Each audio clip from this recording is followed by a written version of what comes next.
850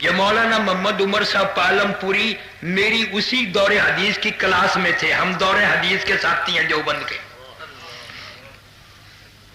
کوئی بات تھی، کوئی طالب علم تھے، آنسو رومال خریدنا پڑتا تھا ہر طالب علم کو آنسو صاف کرنے کے لیے.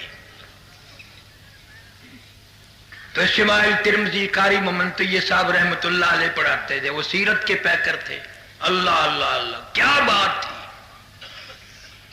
تو مولانا مدنی نے جواب دیا کہ دیا نہیں تھا، اب بھی یہی دوں گا فتویٰ، یہی دیتا رہوں گا. انگریز نے پوچھا معلوم ہے اس فتوے کی سزا کیا ہے؟ انہوں نے کہا سزا دینا تیرا کام ہے، سزا بھگتنا میرا کام ہے، تو بتا. کہنے لگا اس کی سزا پھانسی ہے. تو مولانا نے یوں کپڑا بغل میں سے نکال کے میز پہ رکھ دیا. فرمایا یہ کیا؟ کہ فرمایا الحمدللہ میں دیوبند سے کفن ساتھ لے کے آیا ہوں. نعرہ تکبیر، نعرہ دیوبند، سر بلند.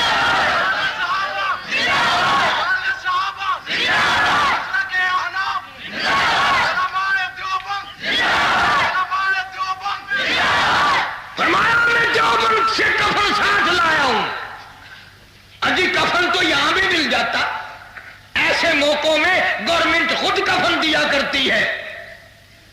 فرمایا جس گورنمنٹ کی ساری عمر مخالفت کی، اس کا کفن پہن کر قبر میں جاتے ہوئے شرم آتی ہے.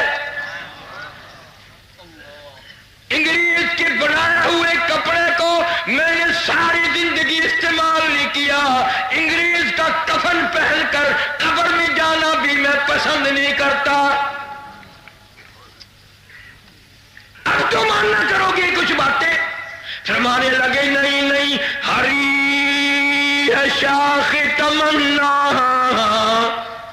ہری ہے شاخ تمنا، ابھی جلی تو نہیں، اور جگر کی آگ دبی تو ہے، بجھی تو نہیں. جفا کی تیغ سے گردن وفا شعاروں کی کٹی ہے برسر میدان، مگر جھکی تو نہیں. نعرہ تکبیر، نعرہ دیوبند، سر بلند. نعرہ تکبیر. انگریز کے دور میں مولانا یحییٰ علی پٹنہ والے بزرگ ہیں علماء دیوبند میں سے، گرفتار کر لیے، کیس چلایا بغاوت کا، پھانسی کا حکم ہو گیا، کوٹڑی میں بند کر دیا پھانسی کی. سپرڈنٹ جیل نے گورنمنٹ برطانیہ کو، انگریز کو خبر دی کہ یہ کوٹڑی جو ہے پھانسی کی، اس میں تو لوگ مر جایا کرتے ہیں، نیم مردہ ہو جاتے ہیں، رنگ پیلے پڑ جاتے ہیں، لیکن یہ مولوی جب سے اس کوٹڑی میں ہم اس کو لائے ہیں پھانسی والی میں، اس کا روز بروز وزن بڑھ رہا ہے، اس کے چہرے پہ نکھار آ رہا ہے، اس کا حسن دوبالا ہو رہا ہے، اس کا ڈاکٹری معائنہ روز کراتا ہوں، میں نہیں سمجھ سکا کیا وجہ ہے. آخری انگریز گورنمنٹ کی ٹیم آئی اور مولانا کو باہر نکالا اور نکال کے پوچھا کہ مولانا ہمارے ڈاکٹر بھی عاجز ہیں، یہ روز ایک شیر آپ کا وزن بڑھ جاتا ہے، یہ تو ایسی جگہ ہے جہاں بڑوں بڑوں کے وزن کم ہو جاتے ہیں، کئی تو پہلے ہی مر جاتے ہیں، یوں ہی قانون لٹکانے پڑتے ہیں،